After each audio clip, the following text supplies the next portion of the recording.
You a blinker? I don't know. Not yet. You talk about coming back for the third Big Ten title this year. What would that mean to the program? Well, anytime you're going to do something that's never been done, that's a positive, especially when you're talking about something like this. But I think our kids understand and appreciate the reason we've got to where we are with the last 2 championships is we just take one day at a time. I know it doesn't sell books or anything like that, but it really is how we approach things and how we handle ourselves on a daily basis. What's the journey been like the last couple of years with you turning the corner on getting some hardware?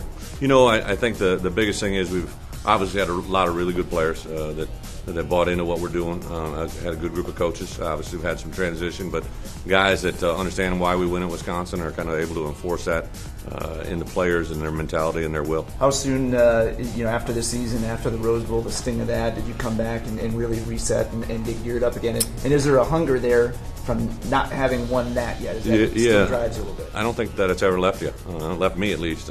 Even TCU game 2 years ago, it's just something that lingers in your mind. A lot of people ask me, Coach, what do you remember most from the season? You always probably remember the heartache more than the exhilaration of a win or even that championship. Although Indianapolis beating Michigan State was a pretty special memory, that whole game and that whole event. But definitely the losses of TCU and Oregon sit there quite well. Take us through getting handed that trophy and your reaction to getting handed that huge trophy. Well, as big as I am into, you don't talk about things that happen. One of the things they did tell us about before the game started was in the eventual winning of the game, what was going to take place. They're going to bring out the platform.